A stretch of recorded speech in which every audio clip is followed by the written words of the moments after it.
नमस्कार बच्चों, स्वागत है साइंस हरियाणा यूट्यूब चैनल खास हरियाणा हिंदी मीडियम के स्टूडेंट्स के लिए।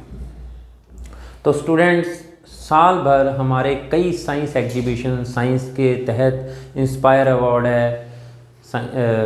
इसके अलावा अब थोड़े दिनों में हमारे एक साइंस एग्जीबिशन है।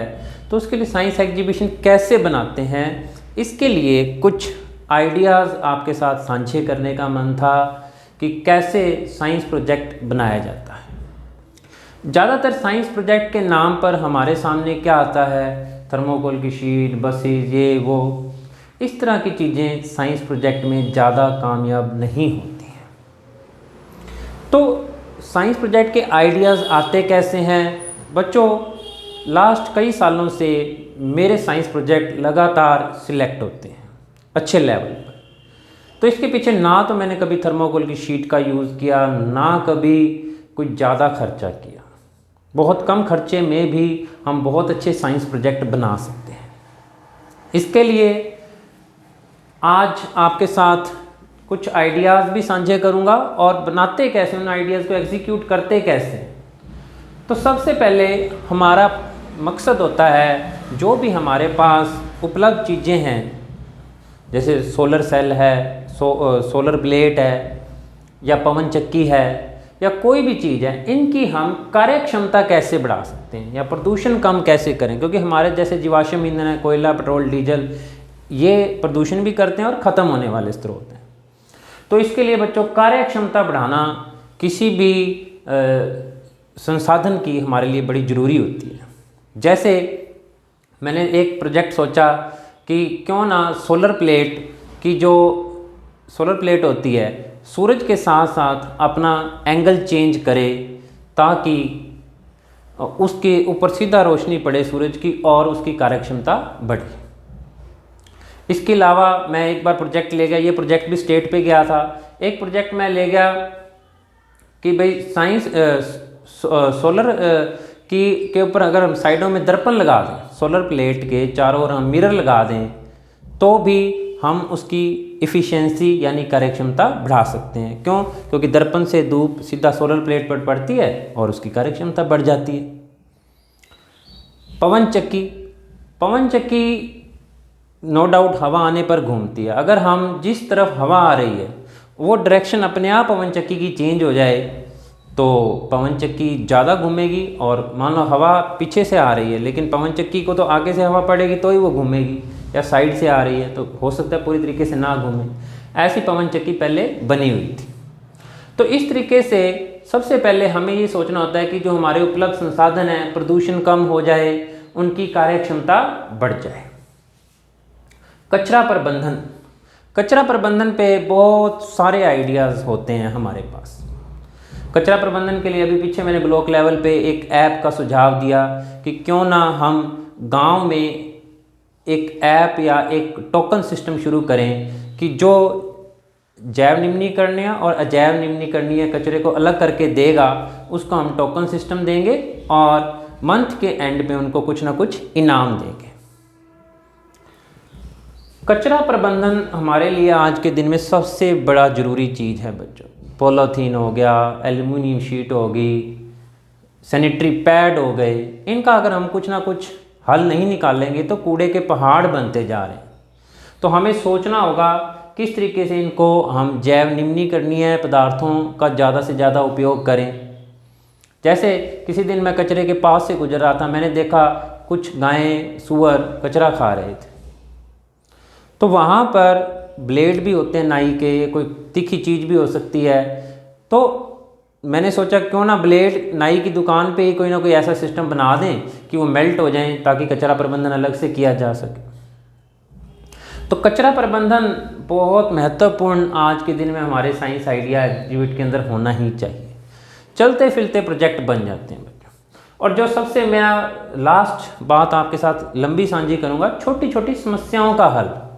हम साइंटिस्ट नहीं बन सकते, उसके लिए हमें बहुत पढ़ाई करनी होती है, लेकिन हमारे आसपास बहुत सारी छोटी छोटी समस्याएं होती हैं। उन समस्याओं का हल हम साइंस की सहायता से बहुत अच्छे ढंग से कर सकते हैं। मैं अभी 5, 6, 7, 10 बहुत सारी छोटी छोटी समस्याएं बताऊंगा, दर्शाऊंगा कि कैसे मैंने उनका हल ढूंढा। कईयों का हल ढूंढना अभी भी बाकी है। सबसे मज़ेदार चीज़ यही है, हम ज़्यादातर इस पे ध्यान देते हैं या कार्यक्षमता बढ़ाने पे। छोटी छोटी समस्याओं का हल, जैसे एक बार हमने एक ऐप बनाई, मैं गुड़िया को पोलियो ड्रॉप्स पिलवाना भूल गया, तो मेरे मन में ख्याल आया कि क्यों ना एक ऐसी ऐप बनाई जाए जो समय आने पर कोई ना कोई मैसेज छोड़ दे कि भाई आज पोलियो ड्रॉप्स पिलाने का दिन ये है और जगह ये है। हमारा प्रोजेक्ट स्टेट लेवल के लिए सिलेक्ट हुआ। एक बार घर में सुबह सुबह सिलेंडर खाली हो गया। मैंने देखा ये तो समस्या है कि हमें कुछ ना कुछ आइडियाज़ मिल जाए कि सिलेंडर खाली होने वाला है। तो मैंने क्या किया, एक टायर में हवा भर के, पानी भर के एक ट्रांसपेरेंट ट्यूब लगा दी। जैसे जैसे पानी, गैस ख़त्म होता जाता है, पानी का जो रेफरेंस लेवल है कम होता जाता है और एक सिलेंडर इंडिकेटर बन गया। अभी सिलेंडर खाली होने से पहले हमें पता लग जाए कि अब आधा किलो गैस ही रहेगी। मैकेनिकल का यूज़ किया, कोई इलेक्ट्रिकल सिग्नल नहीं यूज़ किया। छोटी छोटी समस्याएं हमारे आसपास बहुत सारी छोटी छोटी समस्याएं होती हैं। अभी अभी समस्या मेरे सामने क्या आई कि ये माइक की तार थी, बहुत गुंजल थी। क्या कोई हम ऐसा सिस्टम नहीं बना सकते, कोई ऐसी छोटी सी चीज़ बना दें कि ये माइक की तार अपने आप उसके ऊपर सेट हो, ताकि जब हम बाद में इसको खोलें तो ये गुंजल ना हो। हमारे चारों तरफ बहुत सारी मामूली सी समस्याएं होती हैं और साइंस उनका हल कर सकती है। सर्दियों में कई बार रिमोट गुम हो जाता है, मिलता नहीं रजाई के अंदर, तो क्यों ना एक सायरन या चाबी गुम हो जाए, क्यों ना एक मोबाइल के साथ सेंसर अटैच कर दिया जाए कि हमने वो बटन दबाया और चाबी में चूं चूं आवाज़ आ जाए, अच्छा यहाँ पड़ी है चाबी। कई बार चाबी नहीं मिलती। तो ऐसी छोटी छोटी समस्याएं हर जगह हैं। जैसे मान लो अब सर्दी ख़त्म हो रही है लेकिन गीजर अभी भी पानी उसी ही लेवल पर गर्म कर रहा है। क्यों ना गीजर के अंदर एक रेगुलेटर लगा दिया जाए कि अब भाई हमें पानी 30 डिग्री सेल्सियस नहीं, हमें 20 डिग्री सेल्सियस तक ही चाहिए। इससे हमने बिजली की बचत करी, हमने प्रबंधन किया, ऊर्जा का स्रोत का प्रबंधन भी किया। तो ऐसी छोटी छोटी चीज़ें, समस्याएं हमारे चारों तरफ बहुत सारी हैं। अगर आप देखेंगे तो आपको पता लगेगा अच्छा इसका हल साइंस कैसे ढूंढ सकता है। एक दिन स्कूल के आगे से जा रहा था तो देखा कि बसेस अंदर जा रही हैं। कुछ दिन पहले घटना हुई थी कि किसी ड्राइवर ने किसी बच्चे का हत्या का आरोप आया था।